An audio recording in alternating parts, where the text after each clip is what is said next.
जय माँ संतोषी। दोस्तों, आज सुनेंगे संतोषी माता की व्रत कथा। प्राचीन समय की बात है। एक नगर में एक वृद्धा अपने 7 पुत्रों के साथ रहती थी। 7 पुत्रों में 6 बड़े थे और सबसे छोटा पुत्र बहुत ही सरल, विनम्र और धार्मिक स्वभाव का था।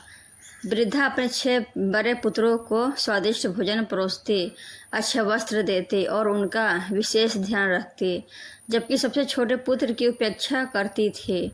उसे बड़े भाइयों के खाने के बाद बचा हुआ भोजन ही मिलता था। छोटा पुत्र अपनी माता का आदर करता था और कभी शिकायत नहीं करता था। एक दिन उसकी पत्नी ने यह सब देखा। उसे अपने पति की यह स्थिति बहुत दुखद लगी। उसने अपने पति से कहा कि वे कहीं बाहर जाकर मेहनत मजदूरी करें ताकि सम्मानपूर्वक जीवन यापन कर सकें। पत्नी की बात मानकर छोटा पुत्र घर छोड़कर दूसरे नगर चला गया। दूसरे नगर में उसे एक व्यापारी के यहाँ नौकरी मिल गई। वह ईमानदारी, परिश्रम और सच्चाई से काम करने लगा। उसकी लगन देखकर व्यापारी बहुत प्रसन्न हुआ और कुछ समय बाद उसे अपने व्यापार में साझेदार बना लिया। धीरे धीरे उसका व्यापार बढ़ता गया और वह धनवान हो गया। उधर उस घर पर उसकी पत्नी अत्यंत कष्ट में जीवन व्यतीत कर रही थी।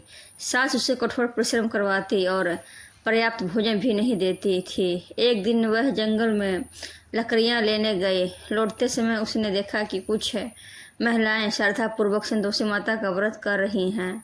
उसने उससे पूछा, बहनों, आप किस देवी का व्रत कर रही हैं और इससे क्या फल मिलता है? महिलाओं ने बताया, हम संतोषी माता का व्रत कर रही हैं।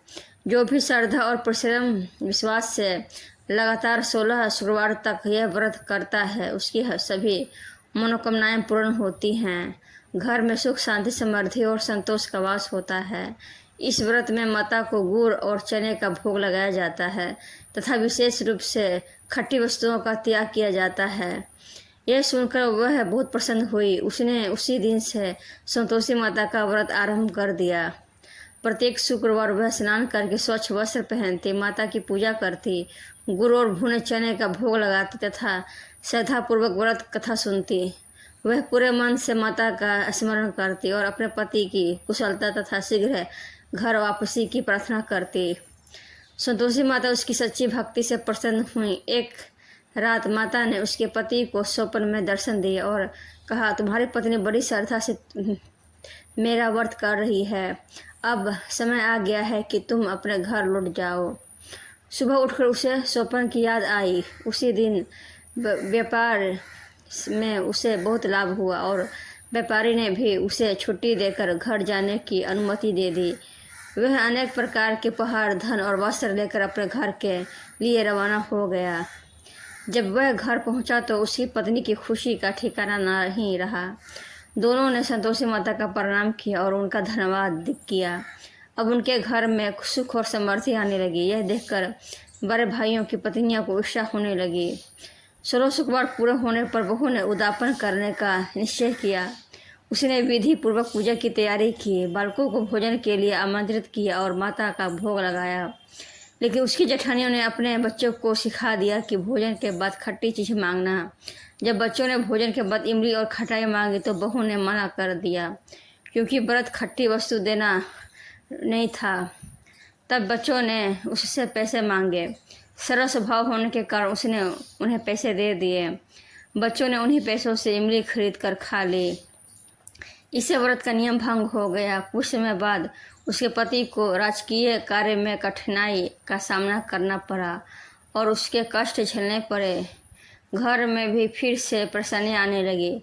बहू बहुत दुखी हुई और उसने संतोषी माता से प्रार्थना की कि यदि उससे कोई भूल हुई हो तो उसे क्षमा करें।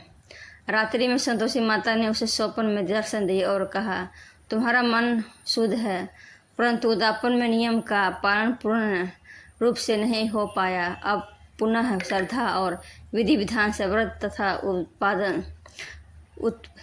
उद्घाटन करो, सब कष्ट दूर हो जाएंगे। बहू ने माता की आज्ञा का पालन किया। उसने पुनः पूरी श्रद्धा से शुक्रवार का व्रत किया और नियम पूर्वक उत्पादन संपन्न किया। इस बार किसी भी प्रकार की भूल नहीं हुई। संतोषी माता अत्यंत प्रसन्न हुई और उन्होंने उसे सुख समृद्धि, संतान सुख तथा परिवार में प्रेम और संतोष का आशीर्वाद दिया।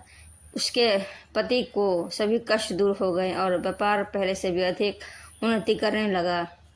धीरे धीरे पूरे नगर में संतोषी माता की महिमा फैल गई। लोग श्रद्धा और विश्वास के साथ उनका व्रत करने लगे।